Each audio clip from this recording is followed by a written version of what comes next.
దేవుని యొక్క మాటను తృణీకరించిన మోషే, దైవ ఆజ్ఞను ఉల్లంఘించి పాపము చేసిన మోషే బండతో మాట్లాడమంటే బండను కొట్టి దేవుని కృపను పొందలేకపోయాడు.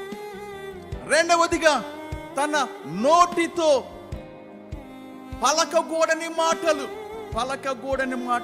విశ్వాసి యొక్క నోరు ప్రార్థన చేసే నోరుగా ఉండవలసినది. మంచి మాటలు మాట్లాడే నోరుగా ఉండవలసినది. మోషే తన నోటితో పలకగూడని మాట, ద్రోహులారా. ఈ మాట మనకు చాలా చిన్నదిగా కనపడుతుంది.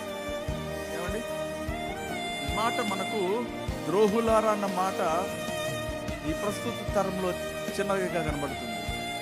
దేవుని దృష్టిలో అది పెద్ద పాపంగా ఉన్నది. ద్రోహి అని తన సహోదరుని పిలిచేవాడు నరకాగ్నికి వెళ్తాడట. దేవుడటండి మానవులను తీర్పు తీర్చినప్పుడు మానవులు తన నోట నుండి పలుకు ప్రతి మాటను బట్టి దేవుడు తీర్పు తీరుస్తాడట. మానవుడు తన నోట నుండి పలుకు ప్రతి మాటను ఆయన పరిగణలను తీసుకొని విమర్శ దినమున ఆయన తీర్పు తీరుస్తాడట.